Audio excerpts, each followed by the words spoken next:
Magic Mike Show, where you hear the experts speak. The Magic Mike Show. Tune into the show every week. The Magic Mike Show. You can trust the show is the bomb because it's being brought to you by RacingDudes.com.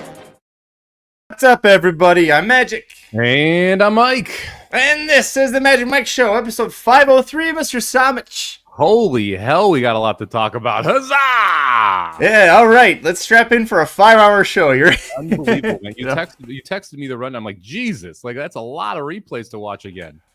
Yeah, it was a hell of a weekend. And what we're going to do differently is just because there was, I think, a dozen Breeders' Cup winning your in prep races, 17 if you count if you go all the way back to Wednesday with the rescheduled races at Keeneland. I think that's what it ended up being. But a lot of races is my point. And then on top of that, there were the non-winning urine races where there was still plenty of things. I mean, every division aside from the Classic had at least one race happen this weekend where there were going to be impacts. So yeah, a lot to unpack here. There really is. And there were some horses that had trip troubles that I think are going to be decent prices coming back. So I'm going to definitely reference a couple of those as we go through these because I do think you're going to get some elevated prices because of troubled trips. And it feels like there's going to be some wide open divisions. I mean, we'll talk about the Juvenile where we had Locked win, we had Muth win, but I thought the Wine Steward ran huge there as well. That's going to be a really fun division. It's going to be interesting to see how favoritism plays out. I mean, because you have Prince of Monaco waiting in the wings as well. So a lot of really interesting divisions this year in the Breeders' Cup. I don't think it's going to be as chalk heavy as previous years where you have like 4, 5, 6 horses at sub even money. You know, the one thing that sucks, Mike, is that not only do we have so many races to talk about, and as Shadi said, like unbelievable weekend of close calls, like some that I won, some that I lost and really broke my heart and my wallet, but just overall so great. I have no idea how Yuri Guri won. No clue. Like when you watch that back, it looked like the one's just going right by around the turn. She digs in. The one clearly let up a little bit. I can't remember her name right now. Oh, Wicked Halo. Wicked Halo clearly lets up a little bit. Your Guri comes back, and then Wicked Halo tries to re-rally after she realizes she's not in the lead, and the photo's just wildly close. They're a mile ahead of everybody else. I mean, just phenomenal horse race. The Up to the Mark race, phenomenal horse race. Like just a bunch of really good races, really close finishes, and it definitely gets you excited for Breeders' Cup. You're going to get a lot of these rematches. You're going to get some Euros shipping in. It's going to be a lot of fun in Santa Anita, and I got my tickets today. Where are my tickets? They're all the way over there. I'm not going to get them right now, but I got my tickets today too, so that just made me even more pumped up. The good news is this year, if you forget your tickets, you just have to drive back home a few hours. It's not halfway across the country. Well, thank God for the press pass last year, man. That saved my ass. I totally forgot about that until you texted us. But big show. Let's get into it, buddy. Right up.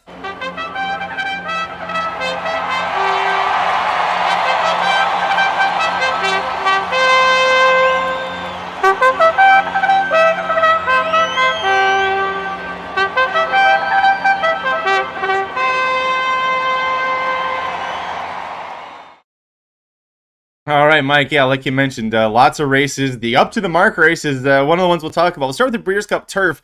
The Classic, like I said, the only division that didn't have a race impacting it this weekend. The Joe Hirsch Turf Classic, you got to see Warlike Goddess. Where the hell did that come from? She's back apparently with a 105 buyer, the highest of the entire weekend for anyone. She beats the boys. Rebels Romance hated the course. You look at the Coolmore Turf Mile, Up to the Mark. That one I think we need to spend the most time on. And then, of course, Nation's Pride at Woodbine in the Canadian International because Appleby didn't have a good enough weekend or good enough day Saturday. He needed to go to Woodbine and win a Grade 1 race there as well. So, which one do you want to start with? These were 3 of my favorite races this weekend. I mean, let's start with Up to the Mark and Masters Seas because I thought that was just a phenomenal horse race. They're 3 lengths ahead of everybody else. Set Piece Annapolis run 3rd and 4th, which I think everyone kind of felt like this was the 4 horses that were going to run in the top 4. It was just what was the order. I mean, you kind of have to give a ton of credit to Up to the Mark here, right? We talked about this in the preview show. Coming off a long layoff, hadn't been seen since the 10th of June in the Manhattan, was a nice winner there. It comes back to this Keeneland course at a distance that I didn't necessarily think was the best for Up to the Mark. I thought, going a little bit longer would be better, but just a phenomenal race from Up to the Mark to be able to wear down Master of the Seas late in this one. Man, if I had Master of the Seas singled in, I had a $12 pick 5 that I ended up playing. for 50 cents on just on top of all the other bets that I had said. Just because I feel like this one is at least going to cash. And when Arzak kicked it off in the turf sprint with a nice bomb price, all right, we're starting off good. This one, it broke my heart, but I also couldn't help but just be amazed because you outlined it's not just what Up to the Mark did, is he did it off of a long layoff at a less than ideal distance, a less than ideal setup because there wasn't that much space in there to come back to him. Let's just stick here with the Breeders' Cup Turf and we can talk about the division as a whole. Up to the Mark, is this the top horse in America that you've seen running on the turf this year for this division? I mean, yeah, Warlake Goddess has to be at least referenced here because you assume she's going to go to the turf, and she looked phenomenal. Now, that race was really funky because you just had a runaway leader at 90-1 who went crazy early. What the fuck was that? Went crazy early, and everyone kind of engulfed that horse late. But Warlake Goddess really just gobbling up ground there. I thought that was a really impressive performance. But the question here is what's the step forward from Up to the Mark going to be? If this is the starting point, what are we going to see? And so the course at Keeneland Little was much more like what we're going to see at Santa Anita than what Warlake Goddess ran over at Aqueduct. So I thought Up to the Mark was just phenomenal in this spot. I would expect Masters of the Seas is going to go to the Turf Mile, so we're not going to see Masters of the Seas in the Breeders' Cup Turf. So not going to talk about him in this division. Of the U.S. horses, I think it's Up to the Mark and Warlake Goddess. Right now, they're 9-1 and 12-1 if you're looking at fixed odds markets. But your favorites are all 4 Europeans. Augustus Rodin, 3-1. Mushtadaf, 4-1. Mostadaf, 4-1. Emily Upjohn, 7-1. And Onosto, 7-1. So I think Up to the Mark, probably the best U.S. shot because the step forward here is very likely. You're probably going to see improvement second off the layoff if he's able to stay fit and be able to make it to the Breeders' Cup. But I wouldn't discount Warlake Goddess either off that run. Don't forget that the last time the Breeders' Cup was held at Santa Anita, the turf that year, it was domestic spending by the shortest of nose hairs over my boy United. So it was an American born and bred 1-2 in that race. I agree. Up to the Mark, I think, is the best one here. It was so awesome to see Warlake Goddess do that because she hadn't looked herself in her last couple of races. So I'm glad that she accomplished that. I think she has no shot in the Breeders' Cup. And I think she'll go to the turf. It's always 1.5 miles that she seems to want. But the course, you nailed it. It was just a soggy, wet mess. Rebels Romance struggled with it. He might come back. Nation's Pride, we didn't really talk about. He won the Canadian International, but I mean, sure, Appleby will bring him as well.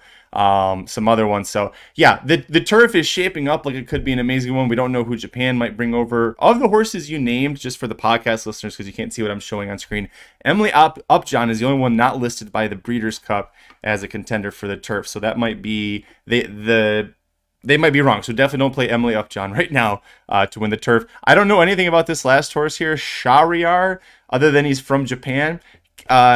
Put him on your tickets if he comes. I don't know anything about him. He's from Japan. Put him on your ticket. I'd be willing to bet there's some Sunday silence in that bloodline just looking at the picture. Yeah, you're right. That is a very Sunday silence looking horse. All right, Breeders' Cup Distaff, Mike. We had 2 races both on Sunday that had major implications on the Breeders' Cup Distaff division. Idiomatic wins the Spinster with a 99 buyer, and the 3-year-old randomized steps up to the older horses, and I thought it did very nice against 3 other horses. Going a 1 mile and 1/8 at Aqueduct to win the Bell Dame, gets a 98 buyer there. I think the biggest story, though, what in the world has happened to Nest? Is she done? That was a bad effort in the Spinster. Yeah, I mean, it was, but I'm not going to completely write her off. I don't think you want to take too short of a price on her, but she's one that I would actually be interested if she ends up in the Breeders' Cup. I mean, look, Idiomatic, I thought was a pretty easy single in this spot. I singled through her and everything because of the pace edge and the way that Keeneland generally will play.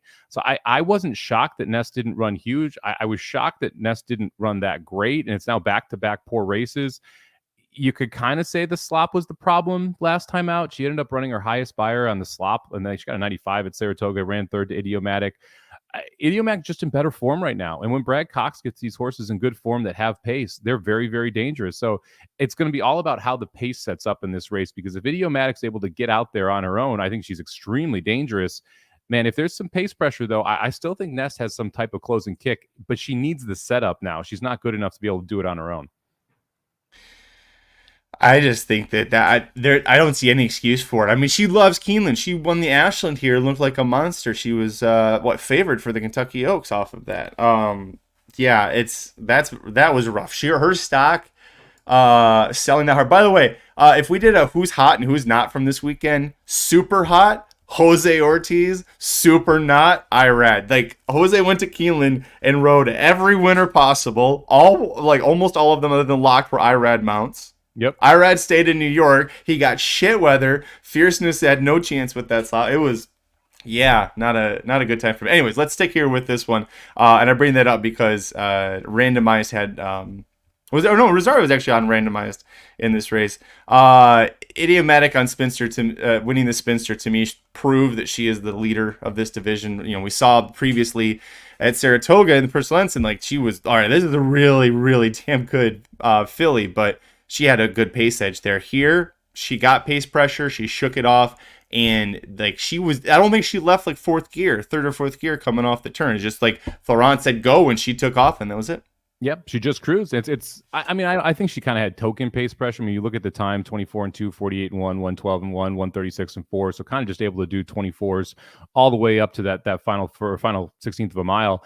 And she ran well. Like I'm not knocking it. I still want to see her be able to take on more of actual pace pressure and see if she can, how she responds to it. Because, you know, a 63 caliber kind of within a length and a half, 2 lengths of her, but not really down her neck. I would expect we're going to see a much bigger field, and you're going to see more pace. I mean, this is a race that has collapsed in the past, so we'll see what happens when we get to Breeders' Cup Saturday for this one, because if Idiomatic gets loose, she's dangerous. If she has a ton of pressure, I think she's a vulnerable favorite. We'll see what happens. One to watch with interest is Belleza de Artiega. I'm probably pronouncing it wrong. Argentinian bred. She is now at Santa Anita. She's with trainer Marcelo Polanco, who gets some of the Argentinian horses that come up to California. If you remember 2 years ago, he got a horse named Blue Stripe in straight from Argentina, put her straight into the distaff. She'd qualified the same way. That year was terrible. She was 7th in the distaff. However, she came back in 2022, 2 wins, 2 seconds, including by that much. She was second in last year's Breeders' Cup distaff. So look out. Polanco is he might have a good one here for them to send that filly or mare, whatever she is up here. Yep, and I think it's Kevin B brings up a good point. Having both randomized and search results means that Brown probably going to send one of them, and that will create a little bit more pace pressure early. So I think this race is once again wide open, and I wouldn't take a short price on Idiomatic if she is facing any type of pressure. That is true, yeah. I mean, even last year was now she's much better, I believe, in Society. But you remember with Society last year, she had a big early lead and just completely quit it up there. Breeders' Cup Filly Mare Turf, 4 races, 3 of them on Saturday. We can kind of run through this quickly because it's a turf division. We don't know who's coming over from Europe. McCulloch wins the Weah at Backwood with a 94 buyer. Didia shipped to Santa Anita and won the Rodeo Drive with a 94 buyer. Fev Rover wins the EP Taylor with a 99 buyer. And Gina Romantica stops in Italian with a 105 buyer in the First Lady. Now, I put Gina Romantica here. I'm not sure if she's going to go to the Filly Mare Turf, to the mile. What do you think about her, first of all, with Gina Romantica? I mean, surprising to see that big of a jump forward. She steps up here, runs the 105, like you mentioned. Never run over 100 buyer before. It's the third off a layoff for a 4-year-old late in her season, so you could see the improvement. But to see a 12% jump, I was shocked, to say the least, that she was able to be the one that runs her down. Did you watch White Beam in that race? Where do you think White Beam goes? Oh, man. If I'm Chad Brown and you save her for Del Mar at the end of November, there's going to be a turf race there for her. She's not Breeders' Cup caliber. Oh, I don't know about that, man. She hated being on the inside. If you watch that race, she was ranked the majority of the race. Her head was flipping around, never got a chance to run down the stretch. I think she's got a big shot coming back. We'll see where she ends up and what kind of price she is, but if you get a price on White Beam next time out, I think this is a sneaky bad trip that she got here. I don't know if there's anyone. Maybe McCulloch. You know, she didn't beat anything. It was a very like the way it was just kind of there for her to win. Yeah, I don't Rover. Go ahead. I don't love the McCulloch race. To me, like when you go back and you watch that, it was Idea Generation, I think, was the horse that set the pace 10-1 for Chad Brown. It was a small field. McCulloch was really the only one who closed. Like to me, that was a race that she probably should have won easier than she did. They went extremely slow early, and she's able to run down a really a subpar Chad Brown, who was the rabbit in there, was specifically entered to be the rabbit when the turf was supposed to be in better condition. Scratches down to just 4, still sends it out there. McCulloch just able to kind of run it down in a workout. I wouldn't take too much away from that. I do like that Diddy is sent over to Santa Anita and decided to run over that turf course, and I thought she looked pretty good doing that. So I think that's an advantage for her. This one's going to be interesting because, like you said, we don't really know who is going to be in this race because we're not sure who's coming from Europe, and then we're also not sure who is going to end up actually showing up here versus the turf mile. It'll be interesting to see the decisions made between the two. I mean, of everyone we saw, I would prefer an Italian. To me, that she's stretching out. Her speed is still very dangerous, and I'm not going to hold her against her getting run down at a mile here in this spot. I think a European's going to come over and wax everyone here. Whether that ends up being Innsbruck, I'm not sure if she's coming over for this or for the mile, but it does sound like she's targeting it. She's amazing. Tahira, Blue Rose Sen, there's going to be someone to win Maryland. There you go. You got a Japanese horse that could come in and get it done. Not so much a Sunday Silence pedigree influence there. That's more of a Mind Your Biscuits on Win Maryland, isn't it? Yeah, more the chestnut color there than the straight black color. Yeah. But it should be a fun race. I think I'm just going to look for a European to win this division. The Breeders' Cup Dirt Mile, no official win-in-year-in races. Hell, no even stakes races this weekend that we really cared about. But boy, did Practical Move look like $1 million coming back. 6-month layoff? What 6-month layoff? Boom! No 98 buyer winning. Like he could have been backwards on 2.5 legs, and I think won. And it was originally was a salty allowance field. Like those were not bad horses. Those weren't claimers. Those were decent Santa Anita allowance horses. He beat up on that one. Where do you put him in the dirt mile discussion? And is this the best race for him, or should it be the Classic? Man, off that, I almost want to go Classic. I mean, I'm not sure the distance is right for Practical Move. That was my big issue with Practical Move in the Derby. Obviously, scratched out of that spot. So, I like the 1.25 miles seems like it may be pushing it, but the dirt mile is going to be salty this year. I mean, Cody's Wish is going to be in the dirt mile, so you're facing him. I would expect Saudi Crown ends up in the dirt mile. That's going to be a tough horse to be able to hold off. Right now, Practical Move 4-1 overseas. Cody's Wish, your favorite at +175. Man, I guess you go dirt mile because I think you're definitely going to be the second choice, and you've got a shot at upsetting Cody's Wish. But this is a tough choice here with Practical Move because he looked phenomenal, and he's going to be a shorter price in the dirt mile than the Classic. So I guess you go dirt mile. But man, I mean, you got a shot at the Classic with this horse if he runs well, and he loves Santa Anita. He does love Santa Anita, but he's 3 with a big 4-year-old future ahead of him. You go dirt mile. You go Pegasus World Cup. This is exactly what you do with these horses. And then you do the Classic run next year and see if he can be of that caliber. I think Cody's Wish, I think we've seen that he is vulnerable. And because it's going to be another 2-turn dirt mile, I know he won that at Keeneland, but he's been more vulnerable at 2 turns than at 1. I saw where it occurs now. Stage Raider's still running. Stage Raider almost won the ACAC Stakes at Churchill Downs. He got second to Zozos, and Zozos is for sure going. Zozos brings pace to this race. He'll be up on the front end. If Anarchist goes to this race, absolutely toss him out. Yep. I think I want to say Saudi Crown's going Classic.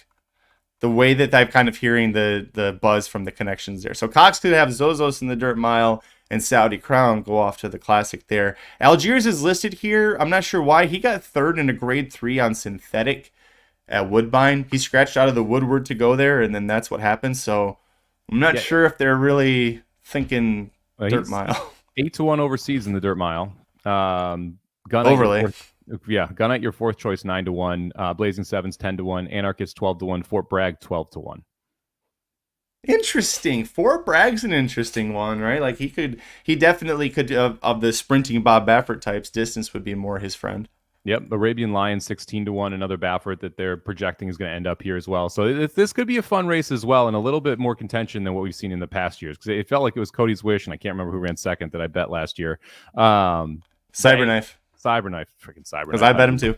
How'd you lose that race, buddy? But it feels like this is going to be a little bit more contentious than what we've seen in past years, a little deeper competition, because the Dirt Mile has generally not been the most exciting race, the Breeders' Cup.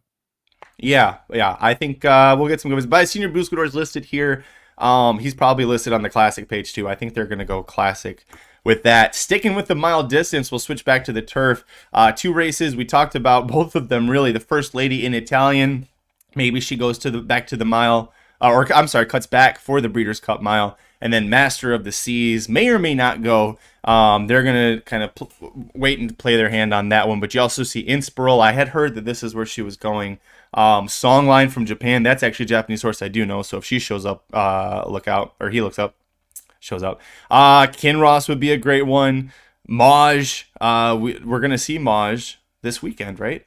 Yeah. We're going to see Maj in the QE2 at Keeneland, which is interesting because she is, in her past performances, Mike, I don't know if you look, she is better at a mile. So if she goes to Keeneland, does even run second to Elusive Princess, look out for her in this spot. Yeah, and this is one of the most contentious races when you look overseas. You've got 8 different horses under 10-1. Paddington and Spiral, Tahira, Up to the Mark, Casa Creed, Kinross, Master of the Seas, and Songline, all sub 10-1.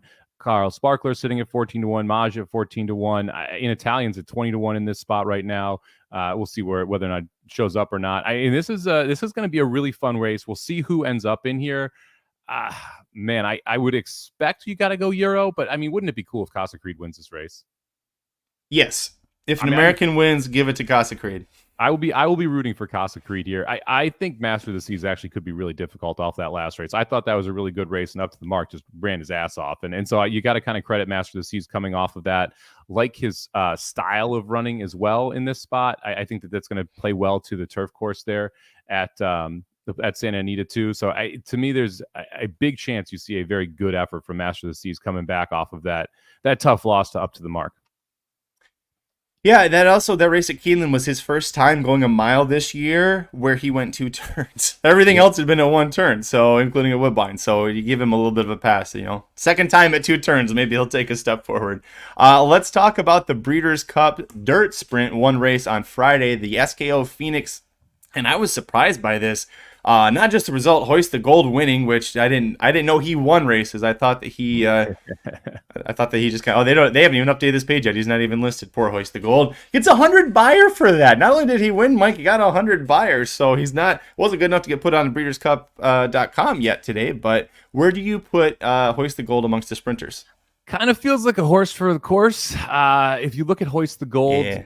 He's now had his 2 highest buyers of his career at Keeneland. He ran a 93 at Keeneland as well in the 3 races, run 3 times, won once, 2 seconds. So I'm not going to move him up too much off of this. I mean, we talked about Speedboat Beach. I kind of really like Speedboat Beach in this spot right now. But that race was kind of a mess as well when you watch it back. I mean, I didn't think that you saw the best effort from Nakatomi and Bango, and you see those 2 as your favorite, and you think about, okay, well, would they be even top 5 choices in the Breeders' Cup Sprint? No, they wouldn't, right? So feels like a little bit weaker of a race that he's coming out of. So I'm not going to take too much out of this specific weekend. I think we've already seen the better sprinters run, and they're already training up to the Breeders' Cup Sprint. And right now, if you look overseas, you got Elite Power plus 175, Echo Zulu 6-1, Gunite 7-1, Anarchist 8-1, Speedboat Beach 8-1, The Chosen Brawn 8-1, and then your boy Dr. Shivel sitting there at 10-1. So again, a contentious race. You got Elite Power, who's clearly the dominant horse. Echo Zulu. We'll see if she decides to go to the sprint and if she's able to just go and see if the boys can catch her.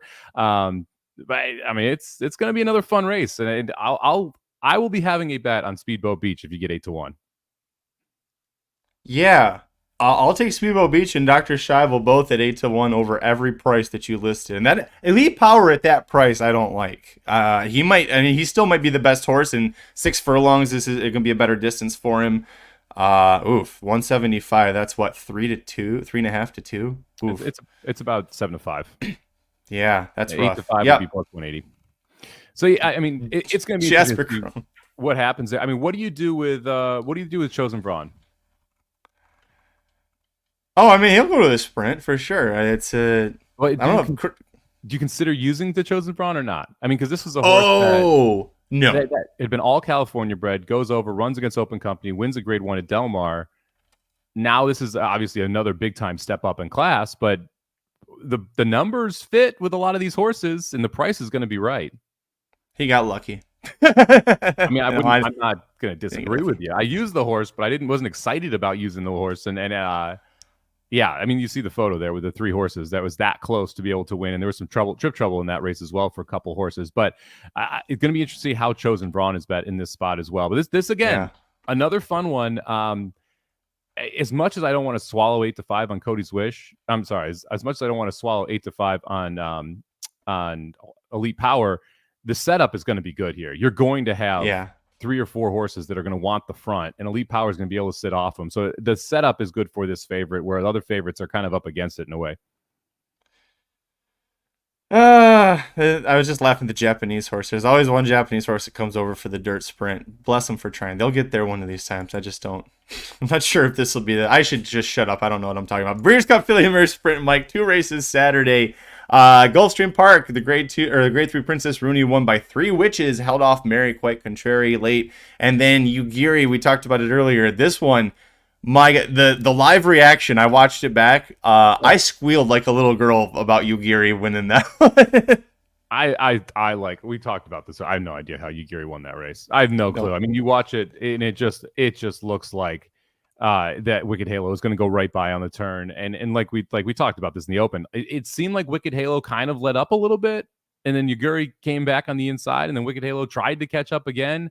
I don't think it really bodes well for these 2 horses, that effort. I mean, they both ran extremely well. I'm not going to take anything away from either of them. They were way ahead of the rest of the field, but you look at who Wicked Halo has faced in the past with Goodnight Olive and Matarea, and it's like, I'm not sure Wicked Halo can beat those horses. Now, the 7 furlongs, I think, may be beneficial toward Wicked Halo. I do think that she's able to handle that extra distance a little bit better than someone like Ugiri.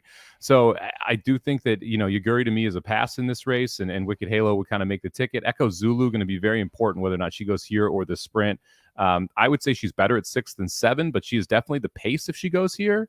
So it's going to be interesting to kind of see how this one plays out. And it's going to be fun because we've seen a lot of these horses run against each other all year, and we've seen some differing results once they've gone to the post. So Goodnight Olive's kind of the deserving favorite here in my mind, depending on what Echo Zulu decides to do. But another wide open race here. And this is the one where you just have consistently gotten bomb prices at the Breeders' Cup as well. You got huge numbers of coming in this race. Kevin B mentioning some quotes from Assman. It sounded like Wicked Halo might not go to the Breeders' Cup. I think she's a hit the board type. She's very consistent, right? Super consistent. You'd love to own her. I thought that you'd play her underneath. That was a good spot for Wicked Halo at the Breeders' Cup. But sounds like, according to Kevin B, not going to go there because of Echo Zulu. May or may not go here to the Breeders' Cup sprint against the boys at 6 furlongs. And also Society, who I see listed here. She's definitely got a pace, influx that she'll give to this field, but I don't like Society that much. So if Goodnight Olive ends up being the favorite in here because Echo Zulu goes to face the boys, I'm going to try to beat Goodnight Olive.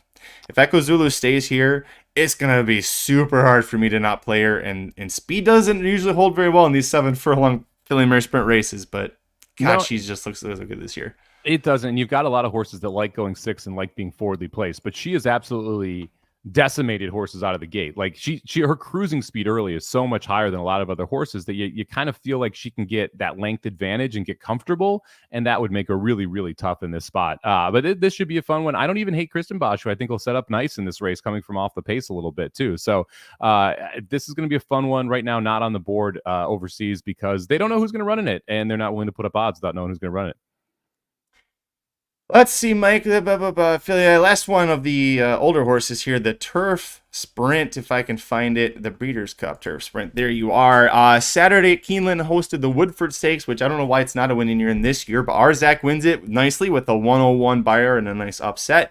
And then on Sunday, our buddy Big Invasion finally got to get in a race. He got a 98 buyer with a big effort winning the Nearctic Stakes. Also this coming Sunday, so 6 days from today, 7 days, we record this, whatever. Sunday, there'll be the Franklin Stakes at Keeneland, which Caravel won last year. She is already entered to come back and run in that one again this year. So we'll see what she does.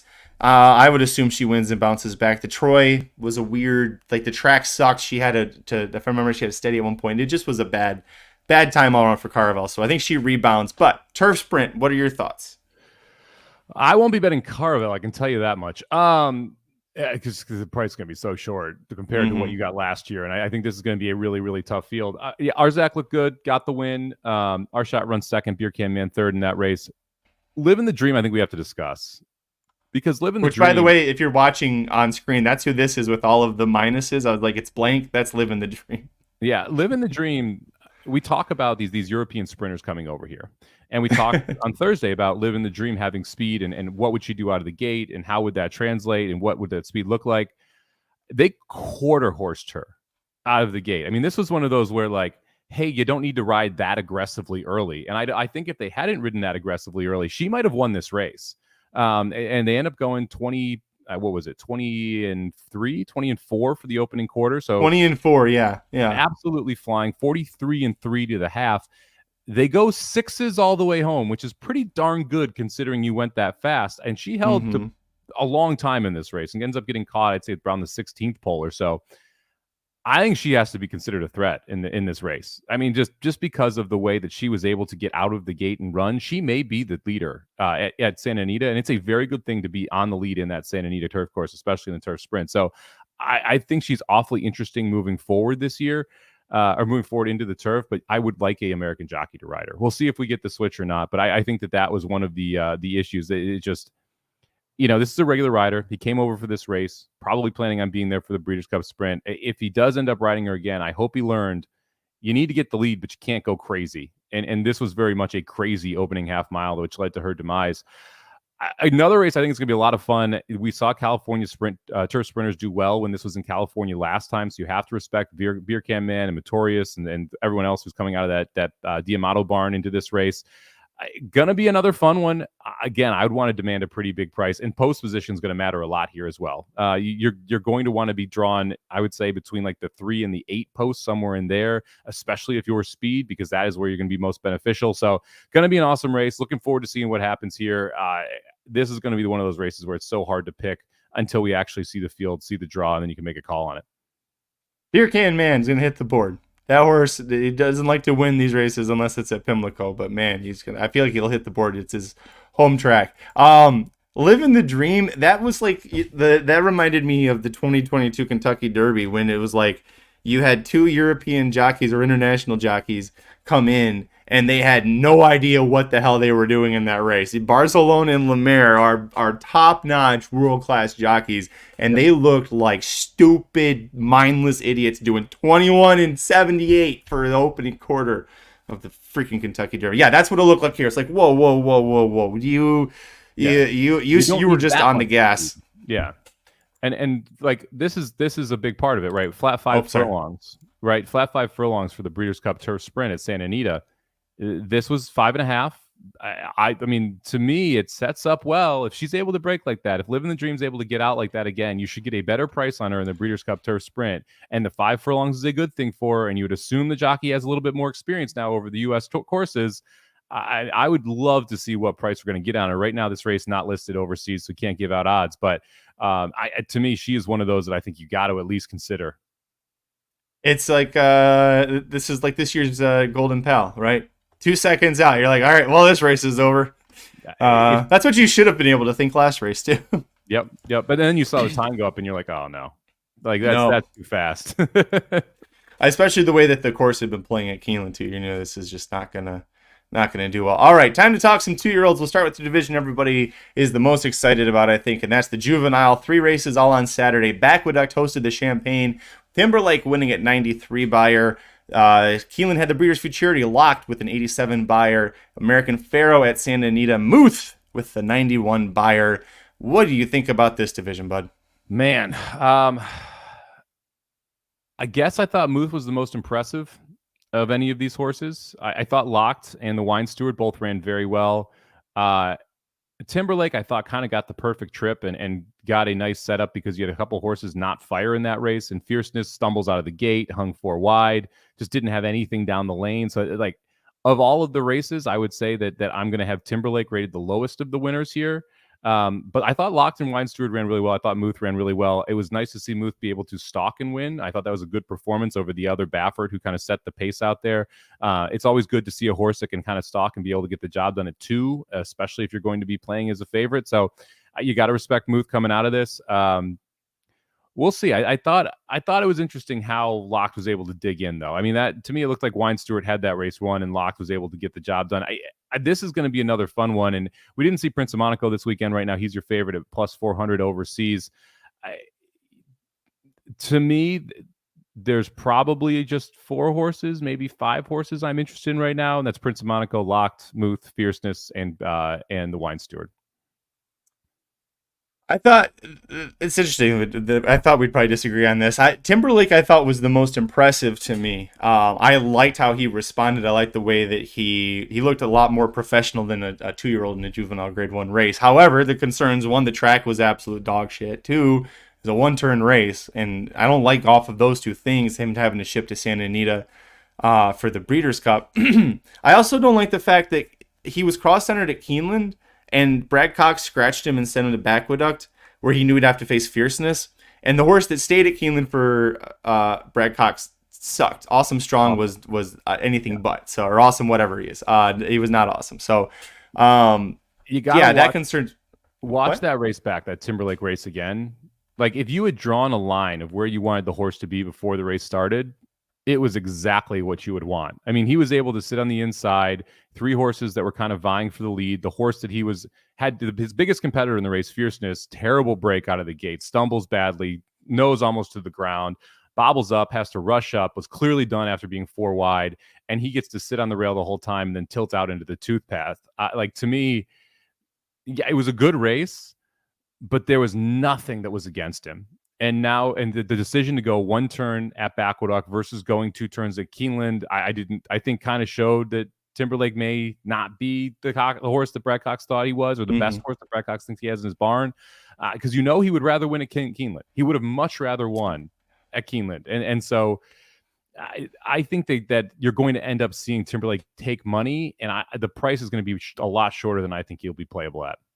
Yeah, I was going to get that. I don't like him for the Breeders' Cup. I think as far as the race goes out of this weekend, I'd go with Muth. I also really liked Wind Me Up. I mean, Wind Me Up was coming in off of 1 start at 6 furlongs, and he set the pace and almost beat Muth, a $2 million Baffert that was favored to win a Grade 1 race already. So I thought he was sneaky good as well. Muth, you nailed it. He stalked and took off, and that's the trip I think that's going to be needed to win here. Locked was just kind of a knucklehead. Both of the Pletcher horses, I was impressed with the amount of talent that they have, but dissuaded by the lack of maturity that they have, if that makes any sense. Yeah, it does. I mean, this is going to be, you would assume, the biggest field that these horses are going to face in their early 2-year-old career. It's going to be the biggest test they're going to face. And so the maturity level makes a pretty big difference here. And I agree with Wind Me Up. There's a world he goes gate to wire and pays $25 doing so, right? I mean, so how this breaks out from a speed perspective, we'll see. Prince of Monaco, going to be interested to see where he sits in that race, if he's going to be out there pressing, or if they're going to have both him and Moose sit off. And you're probably going to have 3 Bafferts, maybe 4 Bafferts in that race, which is going to make the pace even more murky. Yeah. Like last year at Keeneland, it's like National Treasure, Cave Rock, Donkey number 3, I forget who it was. Breeders' Cup Juvenile Fillies, 3 races. One Friday at Keeneland, the Alcibiades Stakes, won by Candied with an 85 buyer. Aqueduct Saturday, the Frisette, just FYI, love that name for Daughter of Justify, 75 buyer. And Chandelier at Santa Anita, which is hosting the Breeders' Cup, Chattelis Gate to Wire, 74 buyer there. I guess the biggest question is, did anybody do enough to unseat Mare as the top pick in this division? No, I don't think so. She looked so dominant when we saw her run. So I think she's still your top pick there. I thought Just FYI ran really well, but I think that she's just a cup below of what she's going to face. Candied, I thought, was pretty impressive in the Alcibiades. For a horse that was second career start, was kind of stuck between horses most of the race, and then able to tilt wide and make a 4-wide move around the final turn.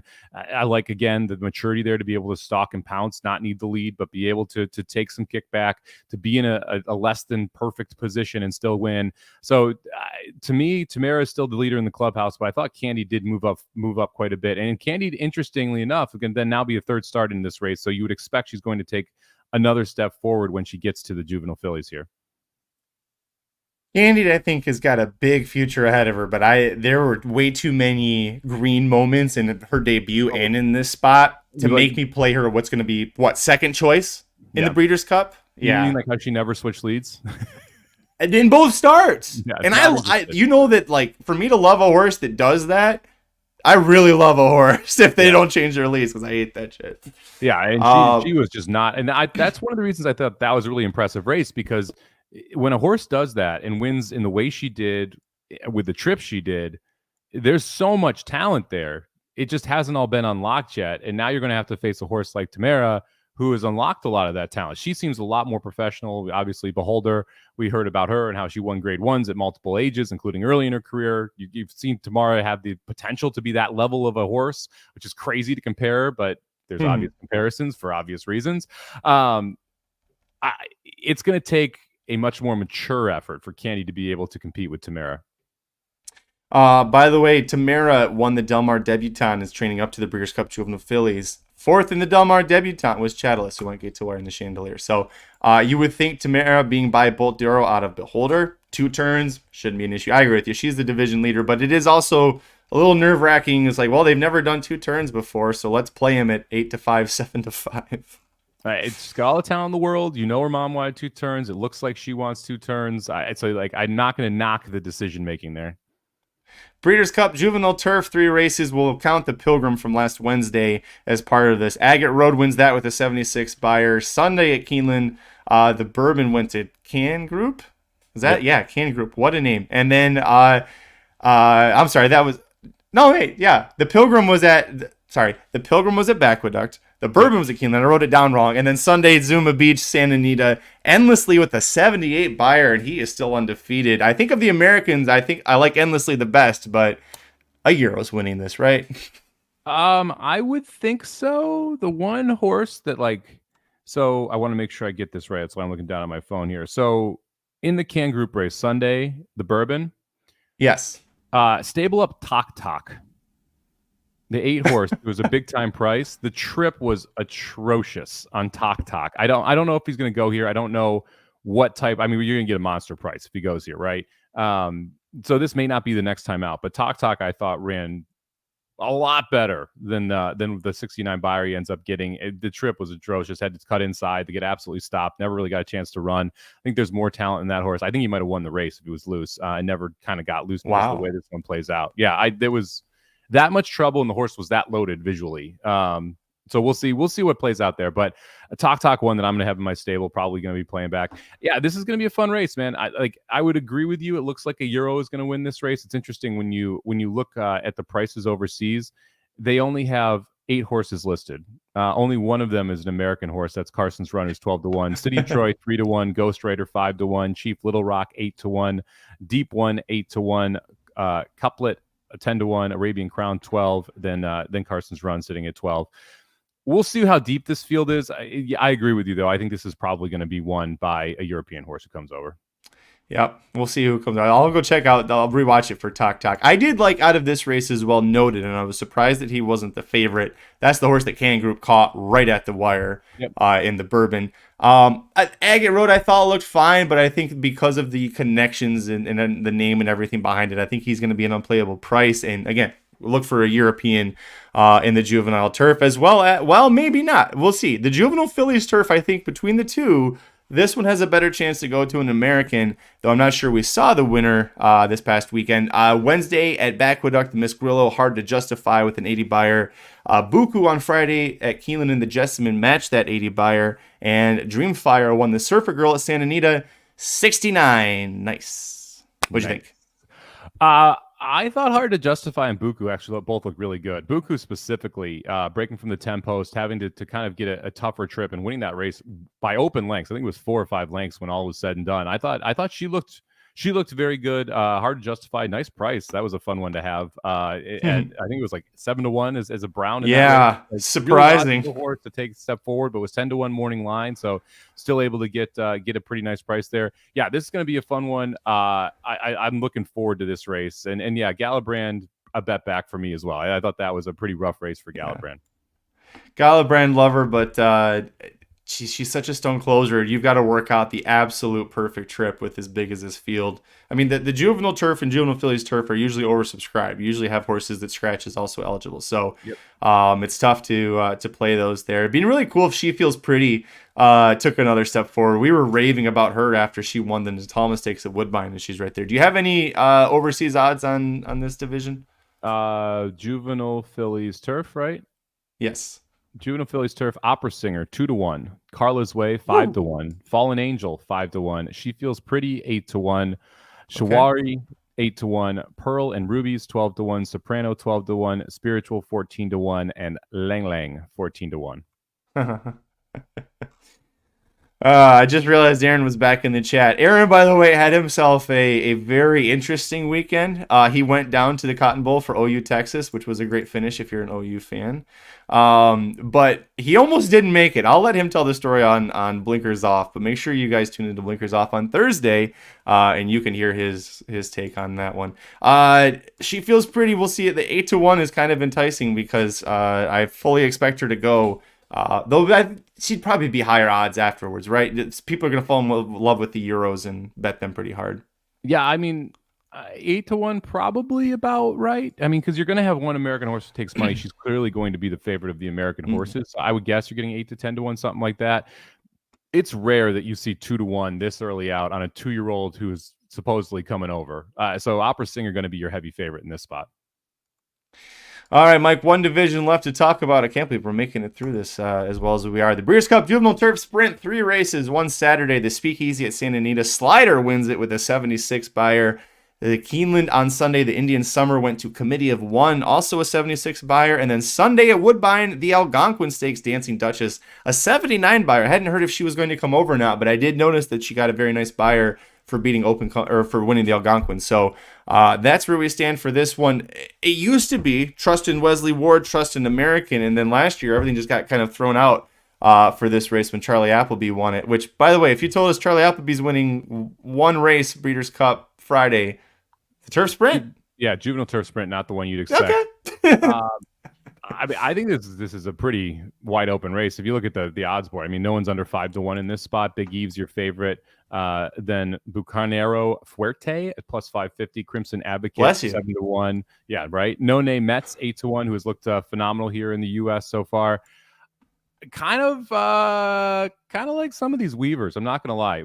George Weaver was phenomenal with 2-year-old turfers. You got Crimson Advocate, and if you scroll up, you got one more that Rosario's riding. I can't remember the name, but it's the top. You scroll up. Oh, not No Name Mets. Amidst Waves. Yeah, Amidst Waves. I wouldn't be shocked if one of those two has a big run. We'll see what happens here, but this is going to be another fun race. I mean, this just feels like it's going to be wide open. I'm interested to see how it gets bet. You mentioned the Euro connection and what happened last year, how they were able to get this win. Generally, this has been a very U.S. heavy race. I'm interested to see if Europeans take a ton of money and you're able to now bet U.S. horses at a little bit better price here. I'm glad you brought up Amidst Waves. Second in the Indian Summer on Sunday yesterday by a nose. And ran a really great race. Was favored, ran a really great race. There's just no stopping Steve Asmussen turf sprinter in a Great Stakes race. If Steve Asmussen on the turf, just book it. And Santana's on top of the horse, since it's over. I know this is a fun division. Dreamfire, I think this is a better spot for her than the Juvenile Fillies turf. Although they just were trying. They're just kind of screwing around with her. Zero interest in her at the Breeders' Cup. With the trainer's like, yeah, I don't know. We're gonna see. Maybe she'll like this. Maybe she'll like that. So. Not when it's that trainer. If it's Todd Pletcher, maybe you go, yeah, no, I'll trust in Todd. It worked, but. Yep. Yeah. This is like, we go through these, and I'm so excited for the Breeders' Cup because I think it's going to be just a phenomenal betting card for the first time in a while. Like last couple of years, it hasn't felt like that great of a betting card top to bottom. this is going to be an exceptional betting card. And if you have opinions that are right, you're going to be able to make some good money. We're not going to have that ridiculously short price favorite in the Classic. We're not going to have very many ridiculously short price horses all weekend long. You're going to see some real nice double payouts, big fields. I think the turf races are wide open in a sense that once we figure out what Euros are coming, there are going to be U.S. horses that I think are at least competitive in some of those races, but it sounds like you have 2 to 3 to 4 competitive Euros that are coming in each one of those. So it should be a really fun 2 days of racing. And then the Santa Anita course, one of the kind of, okay, we got to figure out how this is going to play. We've seen it before where it can be a conveyor belt on these big days. So you got to figure out, okay, is speed playing exceptionally well, or you want to take horses that are going to be able to come from off the pace? And then what races are going to melt down? Because every year it feels like we have 2 to 4 races that absolutely melt down, and it creates wild results. Being able to figure that out is the key to the Breeders' Cup. Well, will Mike Rapoli be there? Mike Rapoli's trying to take all his horses and go home until he can create an association. I don't know. I am so happy that I'm not on horse racing Twitter anymore. I mean, I saw the post, read about 2 lines of it. I'm like, nah, I don't really care about this. Like, I was like, these are the reasons 140 characters was a good idea when Twitter was created. I'm like, I'm reading a dissertation. No. And first of all, for you to mention gamblers in the second to last paragraph, like I had to scroll to see gamblers. Yeah. Okay, you're losing. You are not winning. Yeah, it's one of the biggest issues inside the industry is that the people's voices who are the lowest on the totem pole are the gamblers, who, by the way, you don't have an industry without. If all the gamblers took our money and went home, how are you going to, they're not running these races. They just aren't. The purses aren't going to be there. It's not possible to do it without the people who bet on the races. And the people who bet on the races are being the ones pushed away from the sport in the most egregious ways by the racetracks and the owners. And it's just like, okay, guys, you need to rethink your strategies here, or else this is going to fail miserably. Speaking of strategies that may or may not fail miserably, Kevin B says, I can't wait to bet the Breeders' Cup Classic and then forget that there's still 2 races left. The BCBC is going to be decided by the turf sprint and the sprint this year. Absolutely wild. Usually you're handicapping for that last race and how you're able to come up with big time bets in the Breeders' Cup Classic, and your Breeders' Cup Classic's opinion is your most important opinion. Now your sprint and turf sprint opinions are more important than your Breeders' Cup Classic one. So it's going to be interesting to have those 2 last races, especially with the turf sprint, which is able to come up with a price. We'll just put it that way. We've seen that one blow up before, so we'll see what happens here. Well, thank you for joining Mike and I to talk about everything from this past weekend in Breeders' Cup. Everybody in the live chat, your comments and opinions were great. For the purpose of keeping the show under 2 hours, I just couldn't go to everybody, but thank you for keeping us entertained throughout. If you're catching the replay, put your thoughts in the comment section. We'd love to hear from you, interact with you there. Make sure you head over to racingdudes.com. You can see right here we have the newest division rankings, and Aaron has a new #1 ranked horse up to the mark off of that effort in the Coolmore Turf Mile Stakes. Is now Aaron's #1 horse overall in America, and I can't disagree. That was just so impressive. Also, already the Sycamore on Friday, we've got the preview for that ready. The Queen Elizabeth II on Saturday, we've got that ready. It's over at racingdudes.com and of course youtube.com/racingdudes. Mike, any final thoughts before we get out of here? No, I mean, it's weird. It's like you have Saratoga, you have Delmore, and then you have this little bit of a lull, and then kind of Keeneland comes back, and like this weekend was rejuvenating for me just watching all of these races, even with the way that I got mad at Backwood. I think it was on Saturday. I was sending angry texts to the group about Backwood.